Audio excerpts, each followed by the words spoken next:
en la penumbra de las catedrales medievales, donde la luz de las velas titilaba como si temiera al propio aire, surgían historias que jamás llegaron a los púlpitos. Entre ellas, una habla de un objeto pequeño, pero cargado de un peso casi insoportable. Un anillo, frío como la noche y silencioso como una tumba, guardado en los cofres más sombríos del Vaticano. Decían que no era un simple adorno, era el anillo del guardián, usado no para ostentar riqueza, sino para sellar pactos invisibles. En la superficie, llevaba el blasón de una orden olvidada, un grupo de hombres que vigilaba las fronteras más lejanas de la cristiandad. En el interior, sin embargo, escondía símbolos que ningún escultor admitiría haber tallado, runas antiguas, grabadas antes de que Roma fuera piedra. Cuentan que, al ser presionado contra la piel, el anillo imprimía una marca efímera, ardiente y viva, concediendo al portador una fuerza que no venía de este mundo. Durante algunas horas, aquel hombre se volvía algo entre lo humano y lo mítico, rápido, implacable, resistente al toque helado de las criaturas que rondaban las aldeas en las noches sin luna. Pero no era un don gratuito. El juramento que sellaba el uso del anillo exigía silencio eterno, fidelidad sin fisuras y la aceptación de que, algún día, el propio guardián podría convertirse en aquello que cazaba. ¿Qué ocurrió con el último portador? ¿Por qué la Iglesia lo escondió entre documentos que nadie se atreve a descifrar? Y, más inquietante aún, ¿será que el anillo permanece guardado? ¿O está, en este mismo momento, en el dedo de alguien que aún vigila entre nosotros? Empieza como todo lo que parece imposible, con un silencio más pesado que la piedra, en una noche de viento cortante, en el claustro de un monasterio a orillas de antiguas rutas de contrabandistas. Un herrero monástico calentaba un metal traído de lejos, un fragmento de campana rajada por el trueno y rescatada de las ruinas de una capilla en la frontera oriental. La campana había sido consagrada en tiempos de hambre y guerra, tañida para convocar ayuda cuando las aldeas desaparecían bajo nieblas que no obedecían a las estaciones. Decían que el bronce había guardado el grito de quien corrió sin llegar. El herrero, hombre de pocas palabras y muchas cicatrices, golpeaba el metal al ritmo de salmos que nadie cantaba ya. A su alrededor, hojas de pergamino mostraban dibujos de círculos superpuestos, pequeñas inscripciones angulosas que no pertenecían al latín ni a la lengua de los viajeros nórdicos, sino a algo anterior, recordado solo por quien teme a la noche. Quien había encargado aquella pieza no era un príncipe ni un coleccionista, era un visitante que no firmaba cartas, solo dejaba sobre la mesa un sello de cera marcado por un puño cerrado rodeado de espinas. Hablaba en voz baja, como quien negocia con su propio aliento, y se llamaba a sí mismo Custos. No mencionaba la orden a la que servía, pero los monjes la conocían por otro nombre, intercambiado en susurros en las horas muertas. Los guardianes, hombres que patrullaban la sombra entre la última hoguera de la aldea y el primer árbol del bosque prohibido, no pedían gloria ni monedas, pedían vigilancia. Cuando aparecían, traían migas de tierra en las rodillas y olor a pino mojado en las capas. Eran recibidos con alimento, agua y una sala sin ventanas. El herrero siguió instrucciones que contradecían el manual de los artesanos.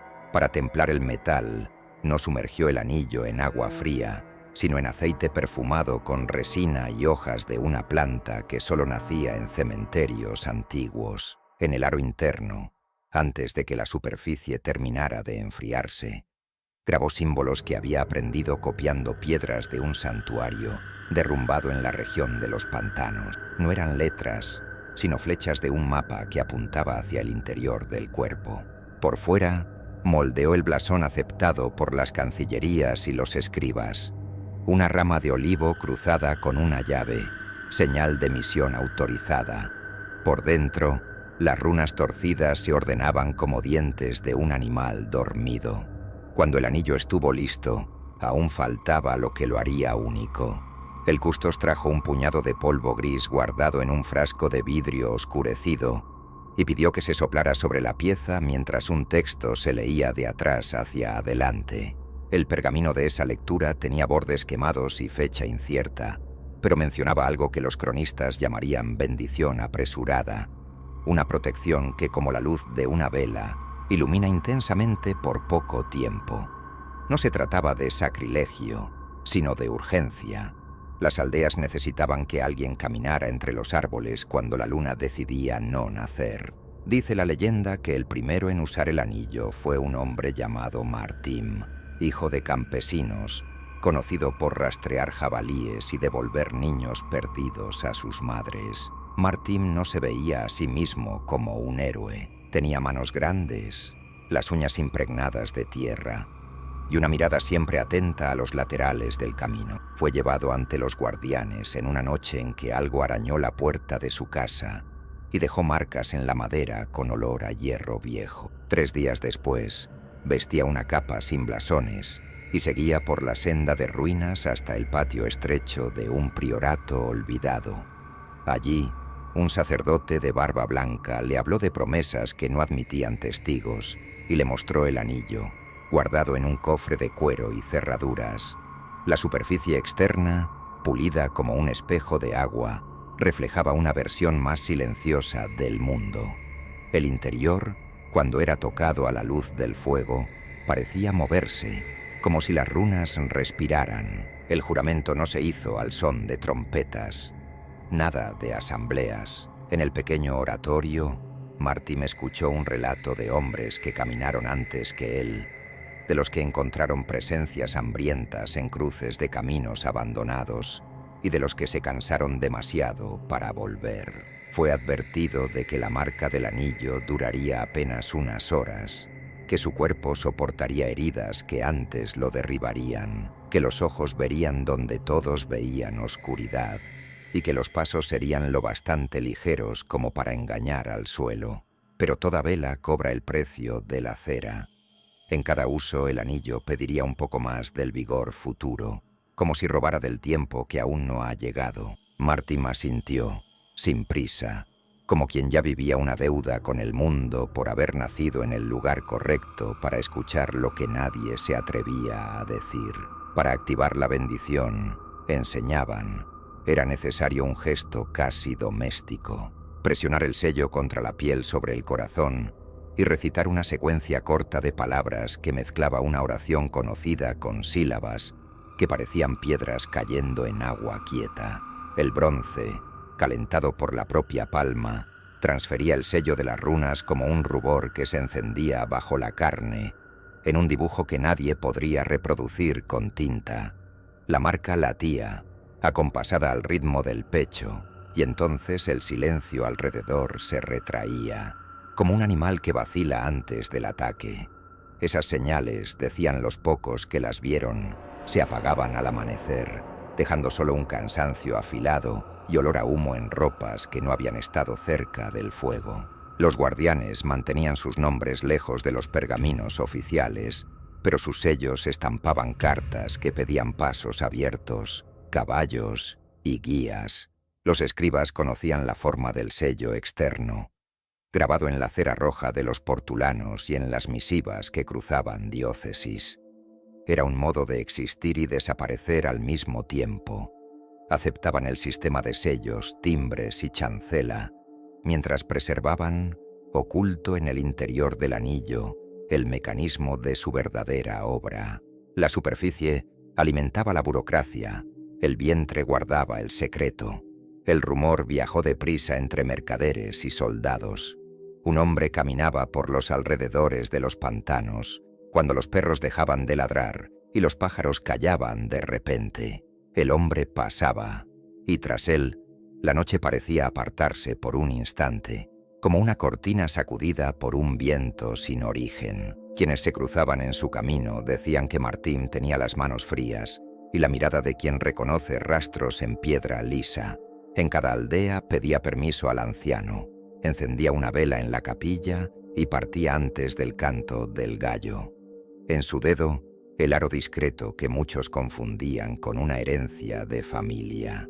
Entre los monjes del priorato, solo 3 sabían de la existencia de las runas internas. El resto veía el anillo como un sello, una protección política, no espiritual, y eso formaba parte del plan, pues la eficacia del objeto residía precisamente en la ambivalencia. El mundo oficial lo aceptaba como alianza con el orden establecido. El mundo velado se inclinaba ante la inscripción escondida, la promesa grabada entre líneas que ningún jurista encontraría. Cuando un guardián caía, el anillo regresaba, junto con una carta sin firma, y era purificado en el mismo aceite oscuro, acompañado de una oración que pedía que las ausencias no se convirtieran en preguntas demasiado dolorosas. A medida que pasaban los años, la frontera cambiaba de lugar, como siempre, pero el anillo siguió siendo forjado de nuevo, siempre a partir de un trozo de bronce antiguo, como si necesitara cargar la memoria de la primera campana rota. En mercados de ciudades portuarias, algunos juraban haber visto copias, pero ninguna respondía al toque como la pieza nacida en el claustro. El secreto no estaba en la forma, sino en el recorrido, en haber sido golpeada con el ritmo correcto, enfriada por el aceite correcto, marcada por letras que no pedían entendimiento, solo respeto. El origen del anillo del guardián no fue escrito como un decreto. Fue golpeado, respirado y susurrado. Y, desde entonces, quien lo lleva sabe que carga en el dedo el eco de una promesa hecha cuando la noche parecía más antigua que el propio tiempo. El juramento no era un contrato firmado. Era un pacto respirado en la oscuridad, sellado en presencia de solo 2 testigos, el guardián más viejo y la única llama de una vela que no titilaba.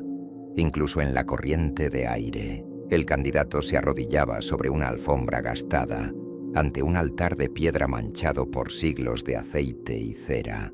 Sobre el altar, el anillo reposaba sobre un paño negro, como si el metal absorbiera la luz y devolviera apenas un brillo contenido, casi amenazador. El guardián veterano no recitaba fórmulas largas. Sus palabras eran cortas, precisas, cargadas de pausas que pesaban más que las frases. Primero preguntaba al novicio si estaba dispuesto a aceptar la soledad como compañera y la duda como alimento. Luego, si entendía que la marca del anillo no era solo fuerza, sino también carga, porque el toque del sello no solo quemaba la piel, sino que grababa en el espíritu una presencia que no todos soportaban. Era entonces cuando el novicio debía pronunciar la fórmula antigua. Parte estaba en latín, para ser aceptada ante cualquier autoridad de la Iglesia. Parte estaba en una lengua que solo existía en el sonido de la boca de los guardianes. Al final, el veterano tomaba la mano del iniciado, guiaba el anillo hasta el punto exacto del pecho y presionaba.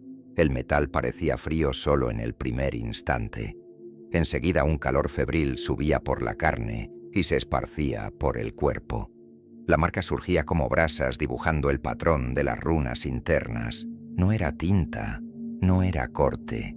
Era una impresión viva, como si el cuerpo se volviera pergamino.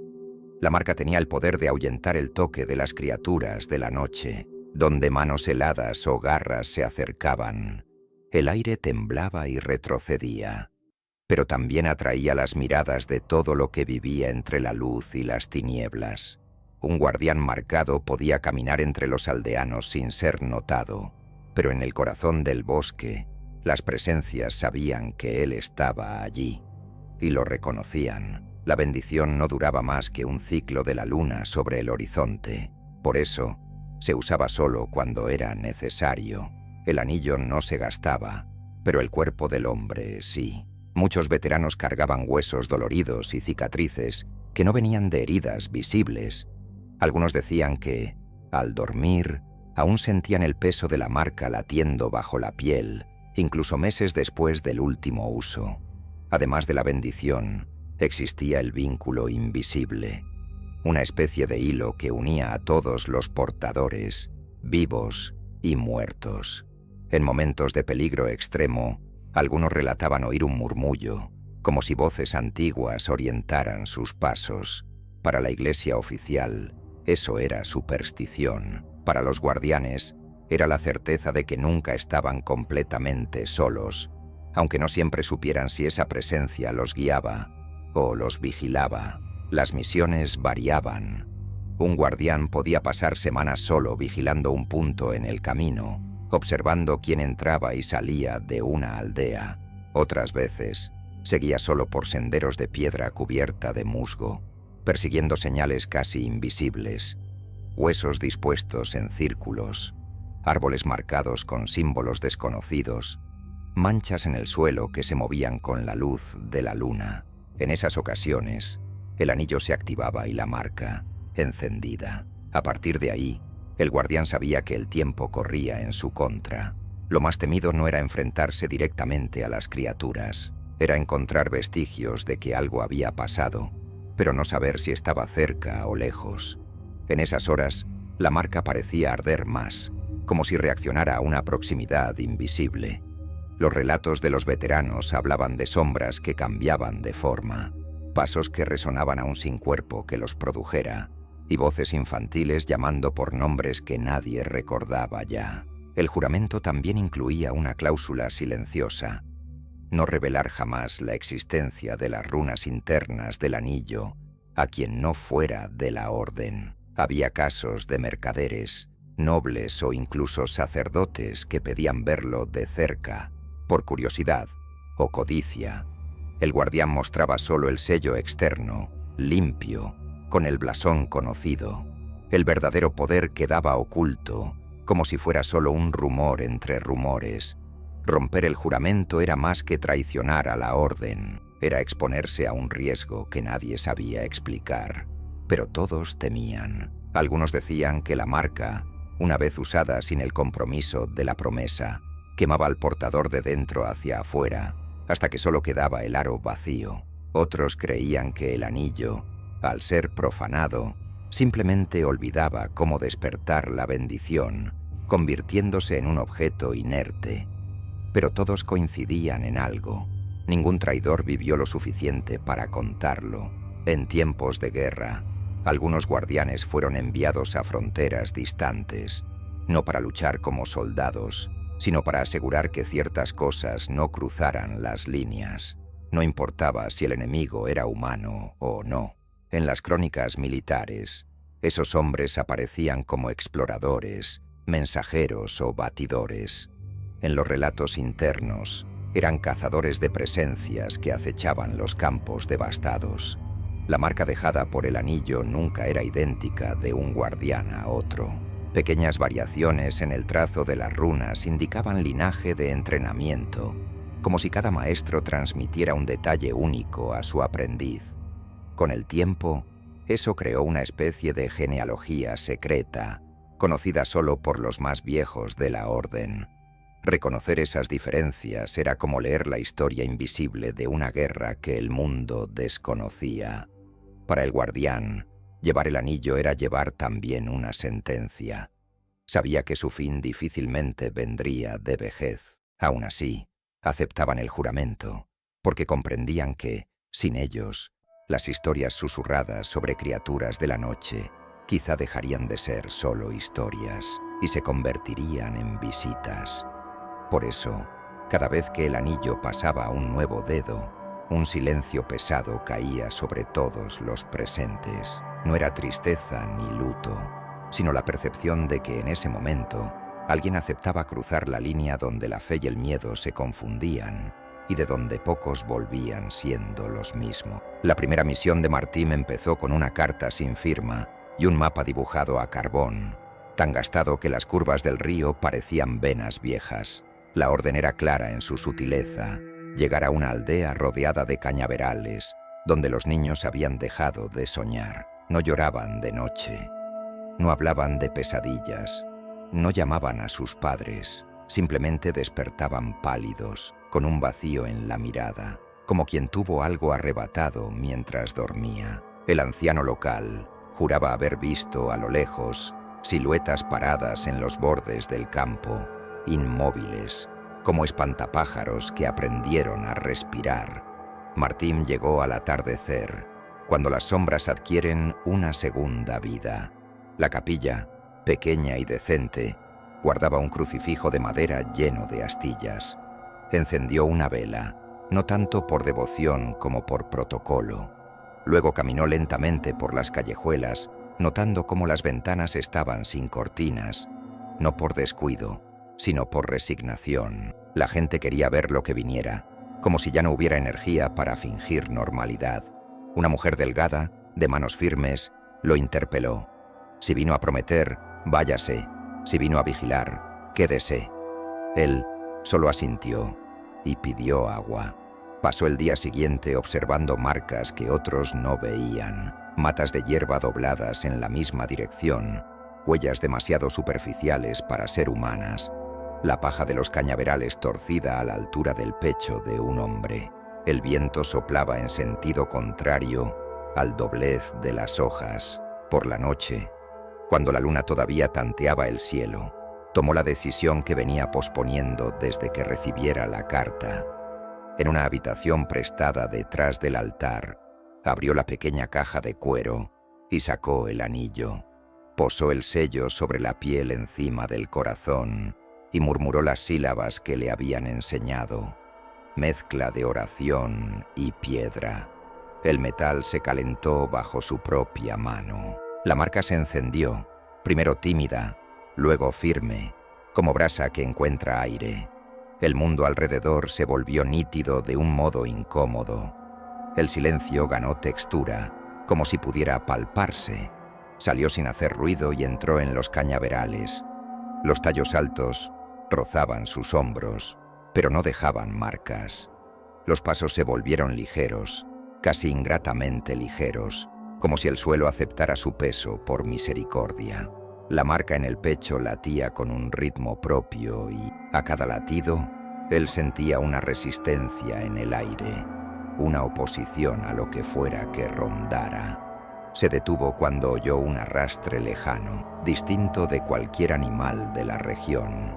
El sonido recordaba a un tejido pesado siendo arrastrado sobre piedras. Se agachó, respiró despacio y esperó. La espera era la primera arma. Las siluetas surgieron no como formas, sino como ausencias de forma. 4, quizá 5, alineadas donde la plantación hacía una curva. No se movían como gente ni como animal. Eran intervalos, fallas en el paisaje, regiones donde la luna parecía negarse a trabajar. Martín se levantó, con calma, y caminó en dirección de lo que había reconocido por instinto. Un cruce antiguo, donde la tierra cedía un poco al tacto, como si guardara agua muy por debajo de la superficie. El mapa de carbón marcaba ese punto con una X casi imperceptible. La marca en su pecho vibró, como si identificara a un viejo conocido. Cuando estaba a pocos pasos, las ausencias rompieron el alineamiento y se replegaron hacia dentro de las plantas, como si las hubiera empujado un viento que él no sintió. En el centro del cruce, encontró un círculo de tierra apisonada donde nada crecía. En medio, un amuleto tosco, hecho de huesos de ave atados con fibras resecas y un diente humano. No era ofrenda, era ancla, un llamado puesto allí para que algo viniera, no por maldad directa, sino por desesperación. Alguien había pedido ayuda a las sombras. Martín no tocó el amuleto de inmediato. Cerró los ojos y, sin recitar palabra, dejó que la marca condujera la percepción. La bendición era una hoja de doble filo. Lo protegía y al mismo tiempo abría puertas que era mejor mantener cerradas. Sintió entonces el rastro de una intención. Manos temblorosas atando los nudos, lágrimas silenciosas cayendo sobre la tierra. Una voz pidiendo que un niño se recuperara de una fiebre antigua. La razón y la noche rara vez van de la mano. Alguien, en dolor, había buscado respuestas donde nadie más ofrecía. La primera presencia se reveló como un contorno de aire más frío, moviéndose detrás de él. El toque no llegó. Se detuvo a un palmo de su nuca, como si una membrana invisible dijera «hasta aquí». La marca ardió, y él giró con una rapidez que no era suya. Vio un vacío de altura humana retroceder 2 pasos y expandirse, intentando ocupar el espacio que el anillo no permitía. El suelo vibró con un ritmo de tambor lejano. Martín sacó de la capa un hilo de lino empapado en aceite oscuro. Lo encendió y dibujó en el aire un arco lento, dejando un trazo de fulgor que no quemaba la caña, pero marcaba el espacio como tinta en agua. Las formas vacilaron, no temían al fuego. Temían el dibujo que el fuego dejaba cuando era guiado por manos marcadas. Entonces desató el amuleto, no para deshacer el ancla de cualquier manera, sino para reaprender el nudo y devolverlo a la tierra de otro modo. Retiró el diente humano, lo enterró junto a la raíz de un cañaveral y en su lugar colocó una astilla de bronce que llevaba siempre consigo, resto de una campana antigua. Susurró que ciertos pedidos no encuentran respuesta en la oscuridad y selló el agujero con la suela de la bota. Las ausencias, como privadas de alimento, se retrajeron hasta convertirse apenas en el tallo de la propia noche. A lo lejos, los perros volvieron a ladrar. El viento retomó la rutina. Por la mañana Martín llamó al anciano y a la mujer de manos firmes, que ahora tenía el rostro menos pálido. Contó solo lo que podía decirse, que alguien, por amor y desesperación, había invitado a la noche a vigilar la casa. Pidió que buscaran a quien había caminado en secreto al borde del campo. No habría castigo, solo reparación. Él mismo lavó el suelo de la capilla con el agua somera de un pozo y dejó en el altar la astilla de bronce restante. La marca en su pecho desapareció hacia el tercer toque de la campanilla local. El cansancio cayó sobre él como una prenda mojada. La segunda misión no tardó. Lo enviaron a un puente romano que seguía en pie solo por la tozudez de las piedras. Viajeros desaparecían al cruzarlo a medianoche, y los que volvían regresaban mudos, con las manos aferradas a algo que no existía. Al llegar, Martín percibió que el agua bajo el puente no acompañaba el cielo. Corría como si alguien la tirara hacia atrás. Alrededor, las mismas marcas de una invitación mal hecha. Esta vez, sin embargo, no era la tristeza la que llamaba, sino la curiosidad, la peor especie. Jóvenes de la aldea jugaban a arrojar talismanes a la corriente para despertar el puente. Con la marca encendida otra vez, Martín caminó por el pretil, y cada piedra parecía murmurar palabras de una lengua de ríos. Bajo el arco central, donde la oscuridad era más espesa, el aire formó el contorno de manos que buscaban pies, tobillos, el gesto clásico de arrastre. La bendición repelió el toque, y el vacío mostró su hambre. En lugar de luchar contra aquello, Martín desvió la corriente del deseo. Sacó de la bolsa un pequeño sello de cera con el blasón oficial. Lo presionó en el pretil y habló en voz alta sobre pasos, sobre puentes hechos para unir y no para retener. La burocracia humana, usada como ritual. El agua tembló y las manos retrocedieron. El vacío, confundido con la autoridad invocada, se disipó como neblina al sol. Al volver por el camino, el guardián sabía que la bendición exigía su precio. La visión se volvió pesada. El mundo ganó un borde de plomo y la fiebre llegó sin aviso. Se acostó boca abajo en una hospedería, la marca aún tibia bajo la piel, y soñó con la primera forja, con la campana rajada, con el herrero que golpeaba al compás de un salmo borrado de la memoria de los hombres. Despertó al amanecer, con las manos temblando como si hubieran sostenido algo muy frío por demasiado tiempo. Los relatos de esas 2 cacerías corrieron discretos, más como suspiro que como noticia.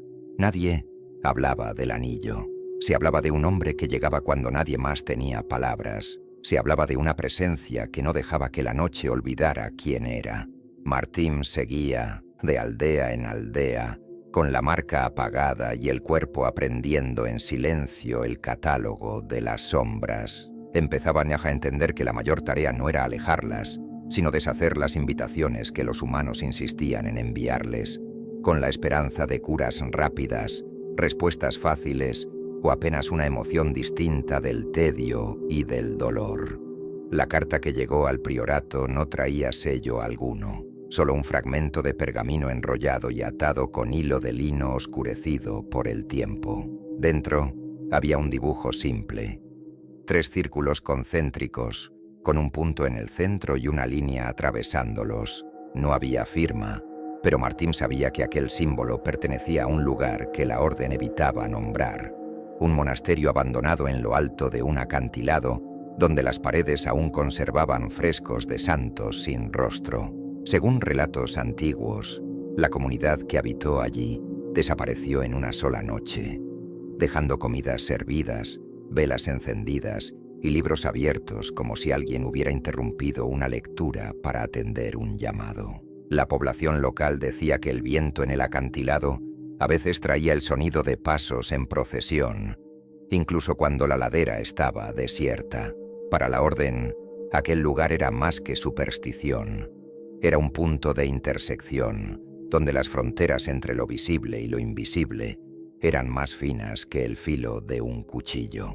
Martín partió al amanecer, llevando solo el anillo, un pequeño frasco de aceite y un pedazo de bronce, fragmento de la misma campana cuya historia cargaba desde el juramento. La subida fue larga, y en cada curva la vegetación se volvía más retorcida, como si intentara imitar gestos humanos. Al alcanzar la puerta, encontró los batientes cubiertos de musgo y símbolos grabados a cuchillo, cruces, círculos y algo que recordaba ojos cerrados. El interior estaba demasiado silencioso. El eco de los pasos no se comportaba como debía. Volvía con retraso, como si tuviera que atravesar otra sala antes de retornar. En el altar, una piedra grande con una hendidura central, donde el sol de la tarde se alineaba perfectamente, lanzando un haz dorado que cortaba el aire en dos. Martín sabía que aquel alineamiento no era obra de fe, sino de un cálculo anterior a la iglesia. Esperó hasta que la luz se estrechara, y en el momento en que el haz tocó la pared opuesta, activó el anillo. El calor subió por el brazo, extendiéndose por el cuerpo. La marca se encendió, y el aire en la nave cambió, más denso, cargado de algo que recordaba el olor de tierra mojada mezclado con el de hierro. Entonces, una sombra se destacó al fondo de la iglesia, no proyectada por nada visible. La presencia no tenía forma definida, pero ocupaba espacio. Era como observar una mancha de oscuridad líquida que se movía despacio, desafiando la dirección de la luz. Martín no sintió miedo, sino una extraña reverencia, como quien está ante algo tan antiguo que ya vio nacer y morir incontables civilizaciones. La marca en el pecho comenzó a arder, no en defensa, sino en reconocimiento. Una voz resonó sin sonido, directamente en su mente. No eran palabras, sino imágenes. Hombres con antorchas subiendo el acantilado.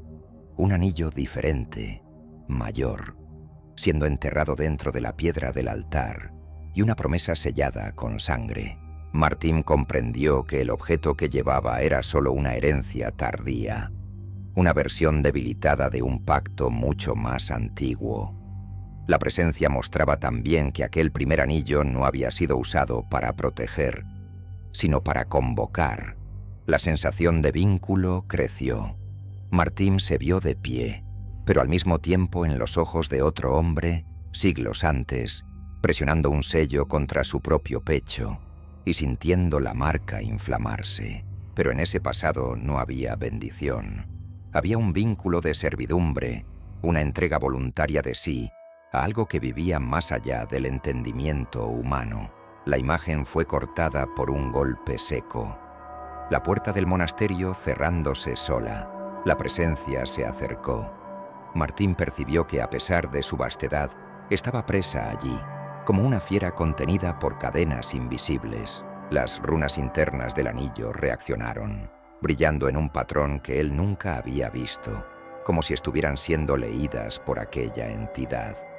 Entendió que podía romper el sello del altar y liberarla, o reforzar la prisión. Ninguna de las opciones era simple.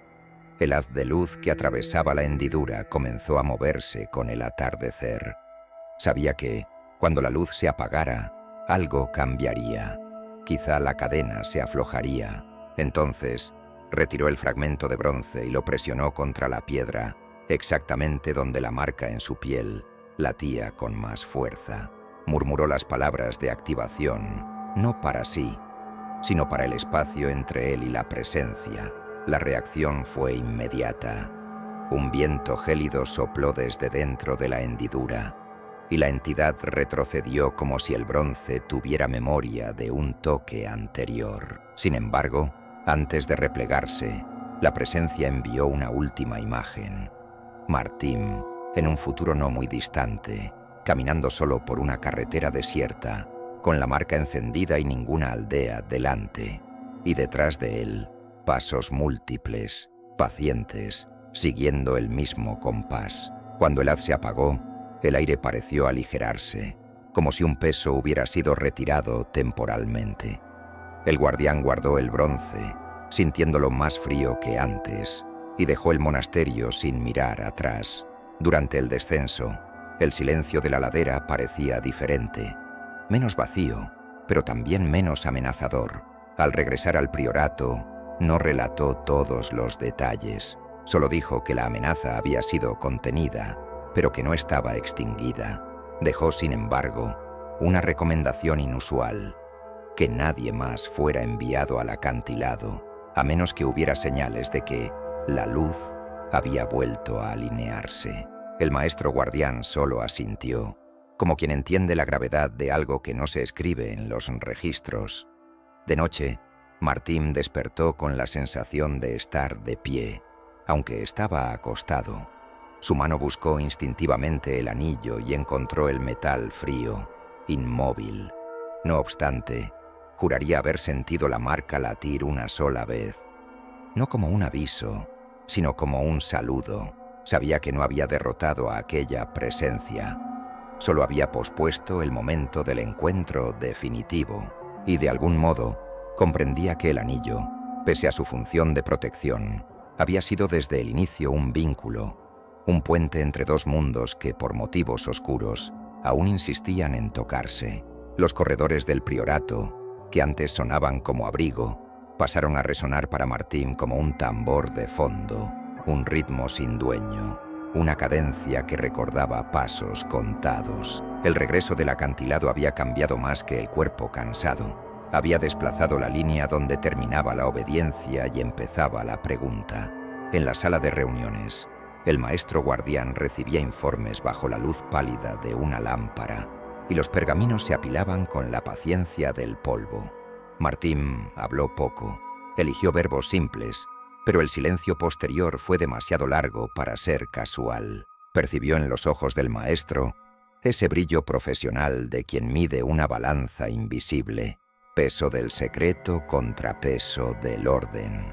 A la noche siguiente, Martín fue llamado al scriptorium, donde solo 2 copistas trabajaban en turnos rotativos. El maestro lo esperaba frente a un armario bajo, de madera oscura, cerrado por una cerradura cuya llave colgaba del propio candado, como si el peligro no fuera la apertura, sino la lectura. Sin formalidad, el anciano sacó un cuaderno atado con cinta de cuero y lo dejó sobre la mesa. No tenía título, solo el mismo signo de 3 círculos concéntricos y una línea, grabado con punta seca en la tapa. «Es un diario de campo antiguo», dijo el maestro, «de un guardián que no terminó la misión. Quisiera que lo leyeras». Las páginas no eran un relato continuo, sino entradas breves, cada una marcada por un símbolo. Algunas mencionaban la forja del anillo de un modo distinto. Hablaban de un coro oculto alrededor del yunque, de voces que no eran de hombres y, aún así, entonaban un cántico que guiaba el martillo. Otras describían el uso de la marca como un diálogo, no como un comando. La piel ardía en respuesta, como si el anillo preguntara y el cuerpo respondiera. En una página, un pasaje borrado había dejado solo los bordes de las letras, pero aún se distinguía la idea de que la bendición no era unilateral. Protege a quien conoce el precio. Martín leyó sin levantar la cabeza, y a cada línea sentía el recuerdo de la presencia en el acantilado rozando, discreta, el pensamiento. El maestro, que rara vez admitía dudas, preguntó por fin: «¿Cuando activaste la marca allá arriba, algo te respondió?» Martín consideró negarlo, pero la pregunta había sido hecha con la serenidad de quien ya espera la confirmación. Respondió, no como enemigo, como si me reconociera. El anciano cerró los ojos por un instante, y las arrugas de su frente parecían un mapa de rutas olvidadas. Algunas tradiciones que evitamos enseñar a los novicios sostienen que el primer círculo de los guardianes no fue erigido para alejar, sino para regular, para poner intervalos en el tránsito entre nosotros y aquello. La orden ajustó el propósito con el tiempo. El verbo elegido, ajustó, cayó al suelo como un cubierto de hierro. En los días siguientes, la rutina del priorato adquirió pequeñas fallas. Pergaminos desaparecían y reaparecían con ligeros cambios de orden.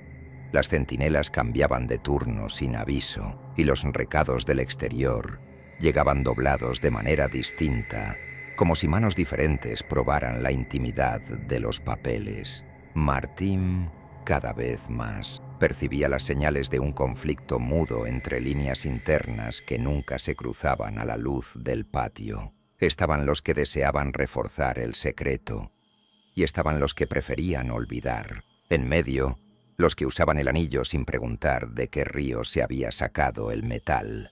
Una noche, al atravesar el claustro, Martín sintió el viejo impulso de la marca calentándose sin que el sello tocara la piel. Se detuvo, alzó el rostro y notó en el balcón superior a una figura encapuchada que lo observaba con la paciencia de la piedra. No había malicia en la mirada, sino un cálculo.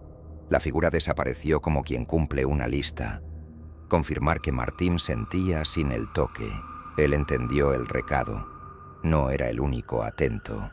El anillo, al parecer, encendía pequeñas luces en varias mentes. En un intento de alejar el rumor, Martín se ofreció para misiones modestas.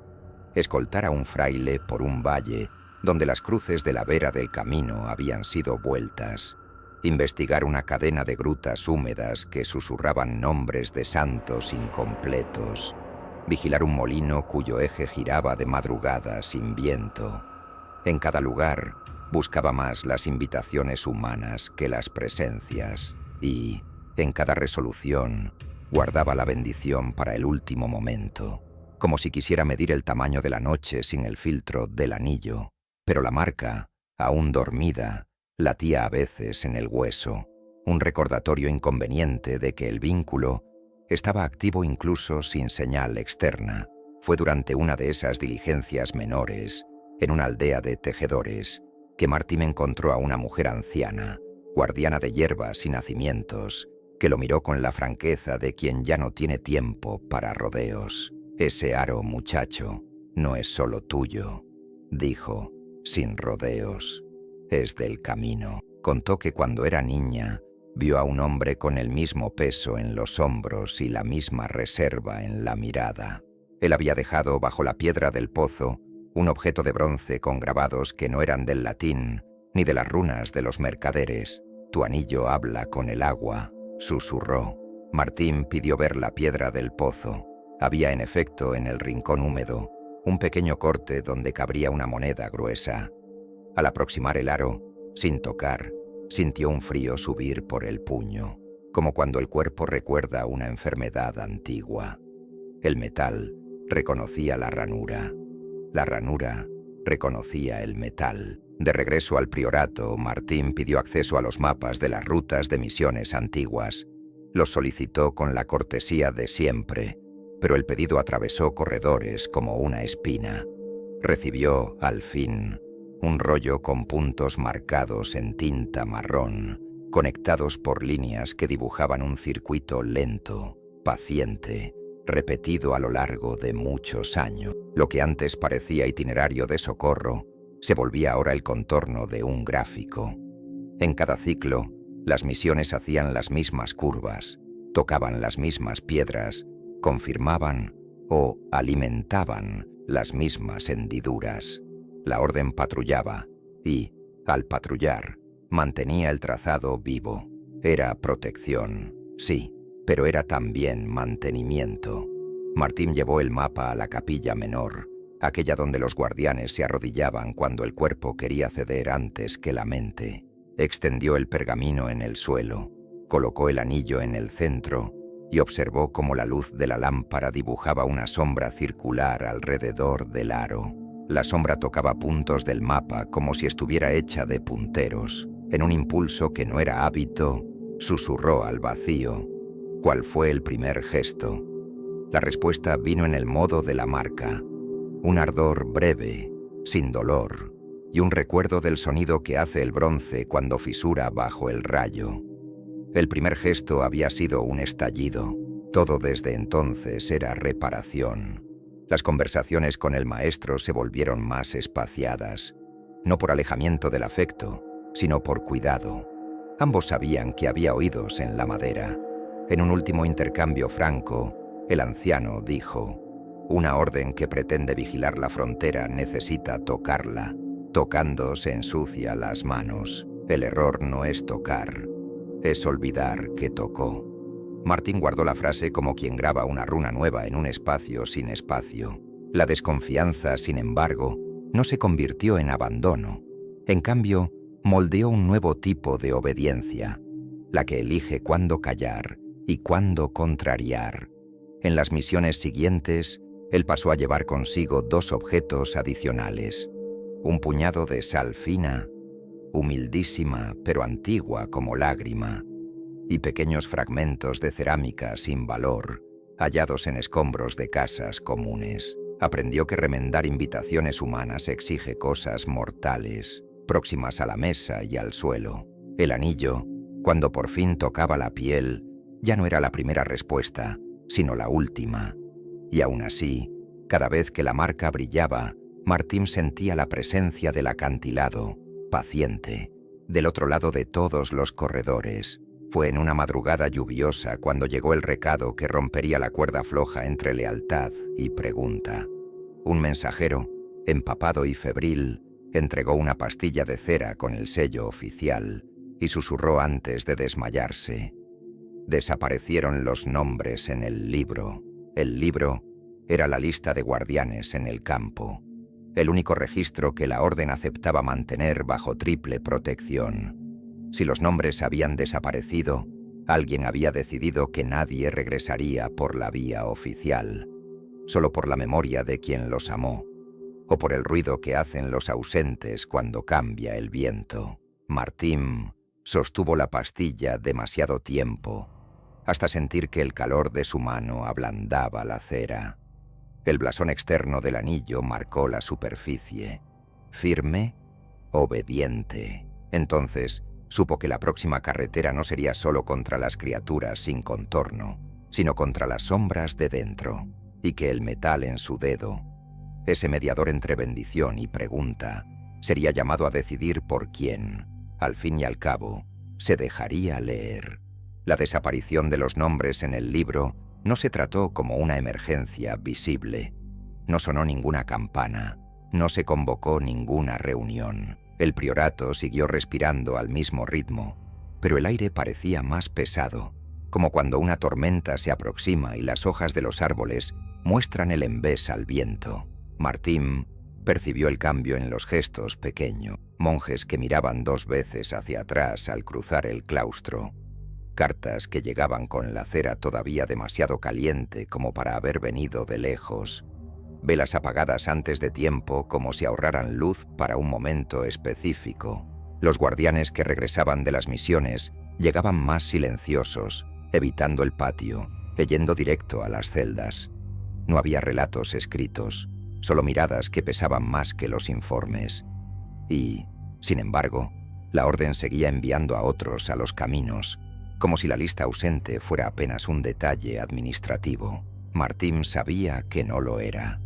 El libro no era un mero registro, era el hilo que unía a cada guardián con la memoria de la orden. Sin él, los que caían podían ser olvidados oficialmente, sustituidos sin vestigios.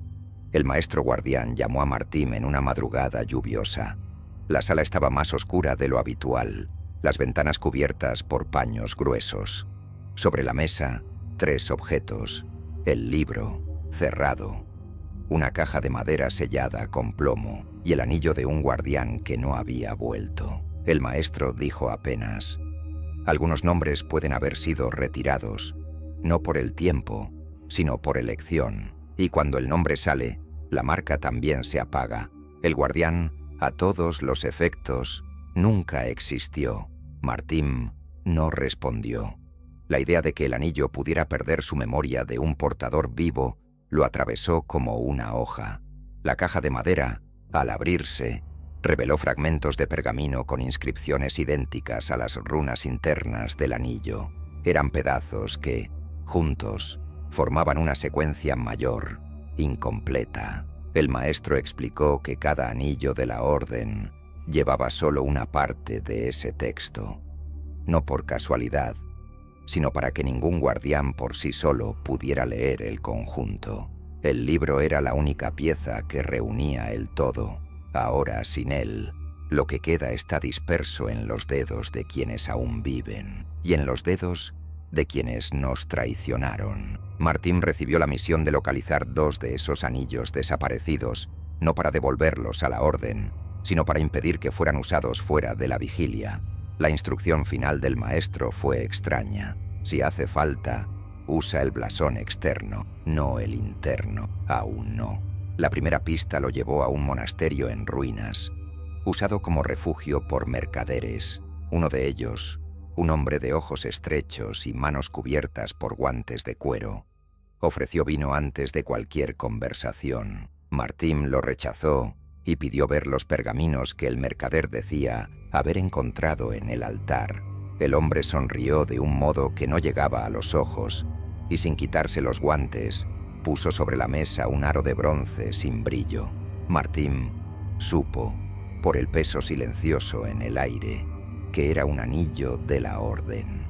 Al intentar tocarlo, la marca en su pecho reaccionó de manera inesperada, no con calor, sino con un frío seco, como si reconociera un cuerpo que ya no era hermano, sino sombra.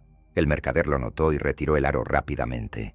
Pertenece a un viajero que ya no vuelve, dijo, casi como un desafío. Martín no discutió, solo dejó sobre la mesa un sello de cera con el blasón externo y dijo: ese símbolo aún abre puertas que usted no conoce, pero también las cierra para siempre. Salió antes de que el hombre pudiera responder, llevándose la certeza de que aquel anillo ya estaba marcado por otra intención. La segunda pista fue más sutil. Una aldea en el valle reportaba la aparición de figuras que no entraban en las casas, sino que se quedaban en el umbral, mirando hacia adentro, sin parpadear. Los vecinos decían que, cuando alguien se acercaba, sentía una presión en el pecho, como si el propio aire negara la respiración. Martín llegó al atardecer y reconoció, en una de las siluetas paradas, la postura de vigilia que solo un guardián entrenado podría sostener. Se aproximó, activó discretamente la marca y vio encenderse las runas internas en respuesta, pero no en saludo. Palpitaban con un ritmo extraño, invertido, como un corazón latiendo al revés. El hombre, si es que aún era hombre, se volvió lentamente. Su rostro estaba intacto, pero no su mirada. Era un espejo opaco, sin profundidad. En el dedo, el anillo. En el interior, la secuencia de runas no estaba completa, sino distorsionada, como si alguien hubiera regrabado símbolos nuevos, alterando el sentido original. Martín dijo su nombre en voz baja. Ninguna reacción. Dijo el juramento de la orden. El hombre retrocedió, no como quien teme, sino como quien se aparta de algo que ya no le concierne. En ese instante, Martim entendió lo que el maestro quiso decir sobre no usar el interior del anillo. Había otras señales en juego, señales que podrían responder, pero no a él. Contuvo el impulso de presionar el sello contra la piel y en su lugar alzó el blasón externo, diciendo en voz clara: «Orden reconocida, vigilia concluida».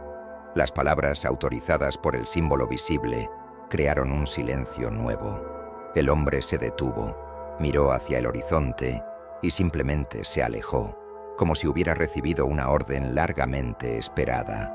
Martim sabía que aquello no era el final. Los anillos ausentes seguirían circulando, cada uno cargando una parte del texto antiguo, y, en manos equivocadas, podrían recomponer la secuencia original, no para proteger, sino para abrir. La línea entre bendición y brecha se volvía cada vez más tenue. Al regresar al priorato, llevó solo informes parciales. No mencionó el frío seco, ni la mirada opaca.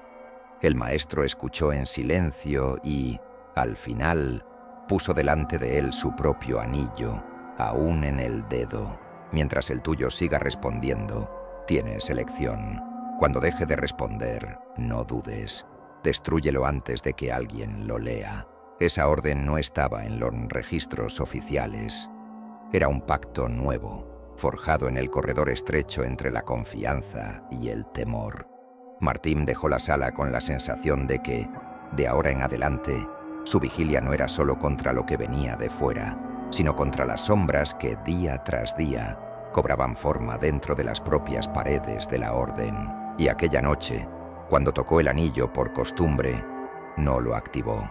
Solo sintió, bajo el metal, una respiración lenta, no la suya, y el recuerdo de que el verdadero peligro tal vez nunca estuvo en el bosque, sino siempre en la mesa donde se dibuja el mapa. La noticia de que el cielo volvería a alinear la luz sobre la hendidura del acantilado llegó en un billete sin firma, dejado dentro del escudete de una ventana. Cuando la lámina dorada toque la piedra, vendrán a buscar las partes. Martim leyó en silencio. Sabía que las partes no eran pergaminos perdidos ni anillos abandonados por los muertos. Eran las secuencias internas, esparcidas como semillas para impedir que brotaran de una vez. Alguien, dentro o fuera, pretendía juntarlas ante el altar rajado. El priorato reaccionó con el tipo de calma que nadie aprende.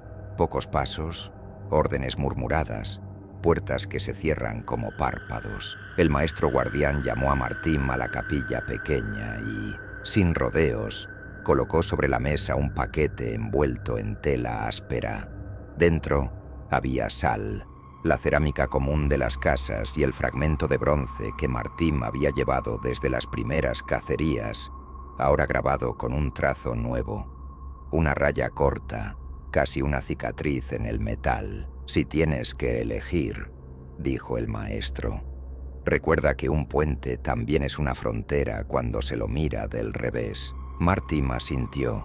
El viejo, por un instante, pareció más liviano, como si la confianza también fuera un ritual. Partió antes del amanecer, subiendo el camino donde la vegetación aprendía a imitar gestos humanos. A medida que avanzaba, notaba huellas que no eran de animal ni de hombre, marcas anchas, como si alguien hubiera arrastrado sobre la tierra un tejido pesado. En la puerta del monasterio, vio cruces rayadas al revés y, sobre una piedra, el blasón externo de la orden impreso en cera reciente. Estaban dentro, no los extranjeros, los suyos. La nave exhalaba el mismo silencio alterado, un eco que regresaba de un lugar que no era la pared. En el altar, 3 figuras encapuchadas disponían anillos sobre la piedra, formando un círculo. La lámina de luz, aún oblicua, ya tocaba la hendidura central. Martim no activó la marca de inmediato. Se acercó con el blasón externo a la vista y dijo la contraseña de reconocimiento. Una frase seca, vieja como polvo de archivo. 2 encapuchados vacilaron. El tercero, el del centro, Continuó su trabajo con la indiferencia de quien escribe un decreto. Cuando alzó el rostro, Martín reconoció en él la mirada que había observado desde el balcón del claustro. Un cálculo sin malicia, pero sin vacilación. «Es tarde para protocolos», dijo el hombre. «Hoy, el puente vuelve a ser puente». Martín respondió con el tono de quien intenta salvar una vela del viento. «Tú quieres abrir lo que fue acordado para ser intercalado. El mundo necesita intervalos». El hombre sonrió, triste. «El mundo necesita enteros».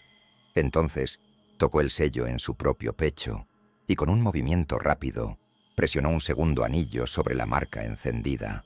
El aire de la nave cambió, ganando peso. Las runas internas del anillo del hombre palpitaban invertidas, como el corazón que Martín había visto latir al revés en el umbral del valle. Las piezas se estaban recomponiendo allí, no con pergaminos, sino con cuerpos marcados. Fue cuando la presencia despertó, no con ruido, sino con un repliegue de la luz, como si el haz dorado hubiera encontrado agua negra. La hendidura respiró. Martín sintió la respuesta en el hueso. La marca, aún sin toque, se calentó. La entidad del acantilado se extendió como sombra líquida hasta el círculo de anillos y se detuvo a un palmo del bronce. No era ira, era reconocimiento. Martín percibió que, si avanzaba para arrancar los aros, provocaría el chasquido que faltaba. El hombre del centro habló de nuevo, bajo. La orden olvidó que el primer canto no pedía alejamiento, pedía paso regulado. Volveremos al comienzo. Las dos figuras laterales no confirmaron ni negaron. Estaban ya con ojos vacíos, como los del umbral, sujetando en el pecho el compás invertido. Martín decidió entonces operar en el nivel que había aprendido en los caminos. En lugar de enfrentarse al conjunto con fuerza frontal, trataría los convites. Sacó del envoltorio el puñado de sal y trazó, en el suelo, un semicírculo abierto entre la hendidura y el altar, dejando una boca hacia la puerta. Luego, quebró la cerámica común en 3 pedazos y los dispuso como cuñas en las esquinas del peldaño, como quien improvisa un lazo para contener agua. El hombre del centro rió, sin desprecio. ¿Quieres contener un río con trozos de plato? Martín no respondió. Entonces apoyó el fragmento de bronce en la piedra, en un punto que no resaltaba a simple vista, pero donde su marca latía despacio, antigua. Susurró una frase que tenía menos de oración que de recuerdo. Primero vino el estallido, después la reparación. La lámina de luz, ya recta, tocó de lleno la hendidura. La presencia avanzó, pero, al encontrar la sal, desaceleró en un gesto casi humano, como quien respeta lo que nació de lágrima. Fluyó por la abertura del semicírculo, rodeó las cuñas de cerámica y tocó el fragmento de bronce con el cuidado de quien reconoce cicatriz en piel conocida. El hombre del centro percibió el impasse y su voz perdió el acero. «Solo aplazás, guardián». Martín asintió. A veces, aplazar es salvar. A veces, aplazar es negar el entero en nombre de los vivos. El movimiento siguiente decidió el día. Las dos figuras laterales empezaron a crujir como cuerdas tensadas, los ojos turbios buscando lo alto de la nave, y el círculo de anillos sobre el altar emitió un sonido de metal fino. La presencia, contenida, no retrocedió ni avanzó. Se quedó allí, tocando el bronce como quien aguarda la respuesta de una contraseña. Martín, por fin, presionó su propio anillo contra la piel. La marca hirvió, y las runas se encendieron en un patrón que no conocía. No el dibujo de la vigilia, sino un mapa de retorno. El calor no era de combate, era de reconocimiento mutuo, como dos voces que nunca se habían escuchado. Y de repente, cantan la misma octava. Entonces habló al hombre del centro, no en latín, no en la lengua de las runas, sino en el lenguaje que la propia presencia le había impreso en el cráneo, en el encuentro anterior. El intervalo es el pacto. El encapuchado retrocedió un paso, y en ese retroceso se abrió, sin querer, Una falla en el círculo de anillos. Bastó. La presencia se deslizó dentro de esa hendidura simbólica, no de piedra, sino de intención, y descansó allí, como agua que encuentra su cauce. El sonido de metal fino cesó. La lámina de luz siguió su camino y, al salir de la hendidura, perdió fuerza. La nave respiró. El hombre del centro dejó caer uno de los anillos. Martín, sin violencia, cubrió los aros con sal y con la tela áspera, como quien vela un cuerpo. Las dos figuras laterales cayeron sentadas, jadeando como si hubieran vuelto de una inmersión demasiado larga. La mirada de una de ellas se aclaró, ganando fondo. La otra lloró sin ruido, con las manos sobre el pecho, como si el corazón por fin hubiera regresado a la dirección correcta. El encapuchado del centro, derrotado sin golpe, preguntó: ¿y cuando la luz vuelva a alinearse? Martín respondió con la sobriedad que le había dado el camino. Alguien estará aquí, no para abrir, para recordar. El intervalo también necesita guardias. Bajaron juntos, en silencio. En la ladera, el viento llevaba el olor de hierro y de piedra mojada. Al pie del camino, Martín se detuvo y miró hacia atrás. El monasterio seguía en pie, no como prisión, sino como compás. Entregó a los dos sobrevivientes los trozos de cerámica y la sal. Llévenlo a las casas. Remienden invitaciones. Cierren las bocas donde la noche bebe. El hombre del centro permaneció inmóvil, la sombra del capucho cubriendo la mitad del rostro. ¿Y nuestro libro?, preguntó, casi un susurro. Martín pensó en el maestro, en el corredor, en los nombres borrados. Habrá otro, tal vez menor, tal vez hecho de recuerdos, pero lo habrá. Al regresar al priorato encontró la sala del maestro vacía, la lámpara apagada, y sobre la mesa, su propio nombre restituido al libro, escrito con mano firme, tinta reciente. Al lado, un recado breve. Los puentes quedan, los dueños cambian. Martín se quedó allí un momento, oyendo a la madera silbar bajo, como hace cuando los corredores vuelven a respirar. Tocó el anillo sin activarlo. Sintió, bajo el metal, no una orden, no una sed, sino una aceptación. El vínculo continuaba. El intervalo, por ahora, también. El invierno llegó temprano ese año. El priorato amaneció cubierto por una niebla que no subía ni caía, solo permanecía, como si el propio paisaje decidiera guardar silencio. Martín, ahora con el cabello marcado por hebras grises, cruzaba el claustro con pasos deliberadamente lentos, como quien sabe que cada día de calma es un regalo raro.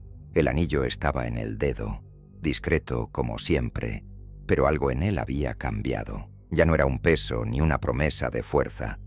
Era un recordatorio constante de que la línea entre vigilar y provocar es más tenue de lo que admite cualquier juramento.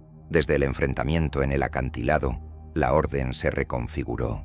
Ya no existía la ilusión de que todos dentro de los muros compartían la misma verdad. Los corredores aún cargaban voces en susurros, pero ahora no eran solo conspiraciones. Eran diálogos entre quienes eligieron mantener los intervalos. El libro había sido rehecho, menor, más frágil, guardado no por cerrojos, sino por manos que sabían el peso de cada nombre escrito. Martín pasó a entrenar a los novicios de otra forma. Les enseñaba primero a remendar invitaciones humanas antes de enfrentarse a cualquier sombra. Les mostraba que la sal, la cerámica quebrada y la palabra dicha en el momento justo podían ser tan poderosas como las runas internas. Hablaba del intervalo como si fuera un ser vivo, que necesitaba cuidado, pero también espacio para respirar. Nunca mencionaba directamente la presencia del acantilado, pero todos los que escuchaban sus historias percibían que había algo, o alguien, a quien aún respetaba demasiado como para nombrarlo. De noche Martín subía hasta la torre más alta, donde podía ver a lo lejos la línea negra del acantilado contra el cielo. Allí se quedaba, a veces por horas, observando el punto donde la luz un día volvería a alinearse. No esperaba aviso ni convocatoria. Sabía que el llamado llegaría tarde o temprano, en la forma de un símbolo grabado en un pergamino, de un sello olvidado en un umbral o de un silencio distinto del común. Y cuando eso ocurriera, bajaría con el anillo en el dedo, no como un soldado listo para la batalla, sino como un guardián del intervalo, aquel que impide que el entero devore el mundo. Cierta madrugada, mientras el viento silbaba por las rendijas de las piedras, Martín sintió arder levemente la marca. No había activado el anillo. No había peligro aparente. Era solo un calor breve, como un apretón de manos a distancia. Y comprendió que no estaba solo. Otros, en otros lugares, mantenían vigilias semejantes, quizá mirando otras hendiduras, otros puentes, otros ríos.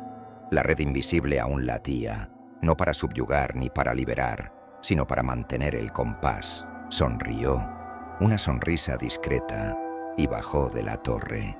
El corredor olía a cera y papel, y el libro, abierto sobre la mesa del maestro, dejaba a la vista una página en blanco, esperando el próximo nombre. Martín pasó el dedo sobre el espacio vacío, como quien confirma la textura de la promesa.